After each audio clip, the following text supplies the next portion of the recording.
Race 358 modified, and he sadly got away from the sport for a bit to focus more on the family life and everything. But last season he came back and got in with the lightning sprints and everything, so he wanted to bring me back into it with him. So I ended up getting back into, well, I got into the mini stock class, and now I'm here. So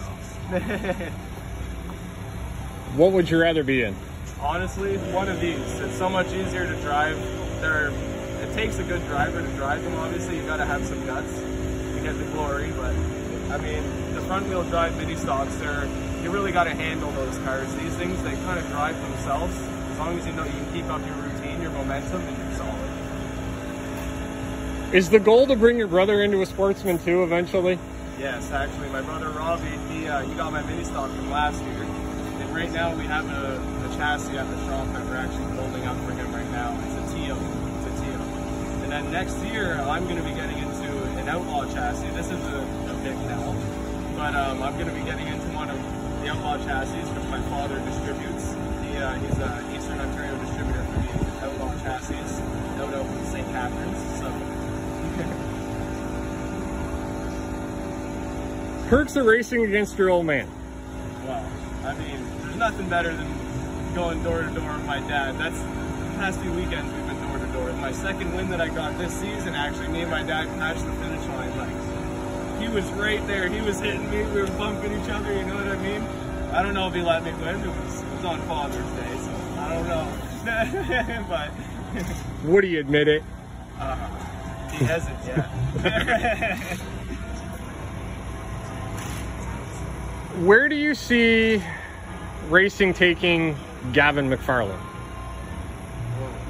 I hope it takes me far. I hope one day I want to be like Matt Williamson or something. I want to be in the dirt kart series. I want to be driving a big block one day, hopefully. That's my goal. Or maybe even NASCAR or something. That would be a dream come true. Right. Hey, sky's the limit, right? I was just gonna say anything's possible, right? I just got to keep my mind to it and stay motivated. That's exactly it. Now, you said your dad, your brother are a big part of your racing family, but I'm sure there's more people that we don't see on a night-to-night basis. Of course, yeah. So I'd like to thank my family, of course, especially my mom, my girlfriend, my kids, my whole pit crew, everybody that just comes here every night and shows the support and the help on the cars. It means, if I come in with a flat, you know what I mean? I come over here and I see like 20 people flying over, you know what I mean? It just means the world. Everybody, every little thing that anybody can do, it means the world. Even these things, you know? Interviews, pictures, it all brings everything to life. All right, so you've got a pretty little wrap on this car, so you can't tell me you don't have some people you want to thank. Oh, yes. Well, my dad here, Champions Race Supply and Auto Repair. It's located in Cornwall. We do all kinds of auto mechanic repairs and race repairs or anything you need. If you need anything race related, you can contact us.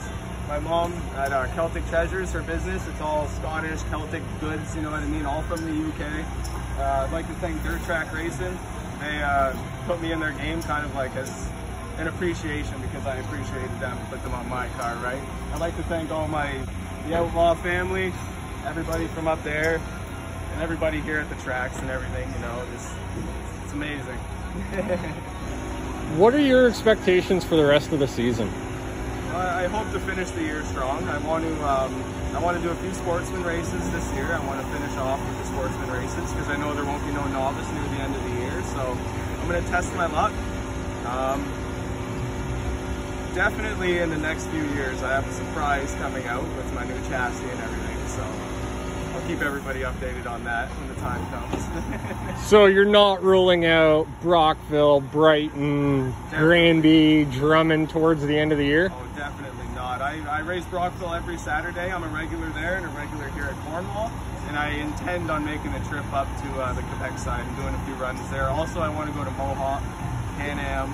I want to go to a few places up there as well. That leads me into my next question.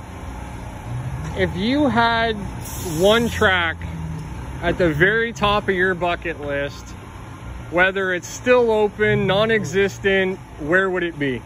Eldora, for sure. Eldora. I know it's like sounds ironic. Everybody loves that track, but that track's just a dream. Especially in one of these, I can only imagine what it would be like. I mean, you know what I mean? It's just or in a big block, you know what I mean? That would be astonishing. Do you know what? I can't say I blame you when you say Eldora, because I've heard people say they still wish the mile was open. Yes. Rolling wheels, weed sport. Weed sport. Some people swear by Dirt Week. Yes, yes. I love Dirt Week. It's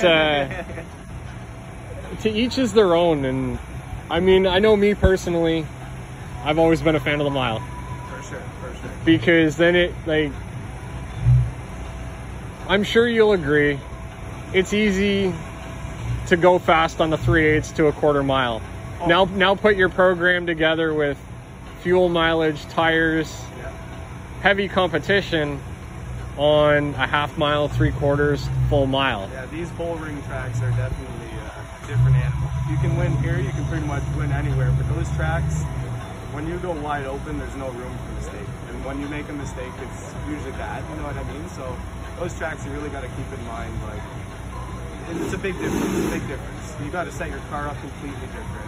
And usually I'm sticking to the small tracks now, just for the fact because I don't have to do so much with it, changing from Brockville to Cornwall. So it kind of keeps me on a simple basis right now. Well, and the fact you're still learning too. That's right. I'm still learning a lot about these cars. This is my first year in them, right? So. Now, you said it, setup wise. Yes. Different gears for different tracks, I would assume. Yes, well, for Cornwall and Brockville, I do run the same gear. I run the 607.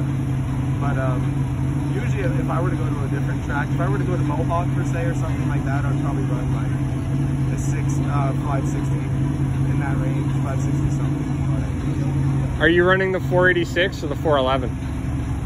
I actually just got a new rear end, and my dad, I think it's the 411. Yep, the 411. So obviously there with the 411, it gives you that little bit extra on a gear. You can get something the 486s can't. That's right, always. So definitely series racing, traveling, this is going to be your best friend. Yeah. And I just had to replace it, so. And I'm sure parts aren't cheap. Definitely not. It was a have to go. It was a pretty tense. All right, sir. Well, thank you for your time, and best of luck the rest of the way. For sure. Thank you. I'll talk to you later, buddy.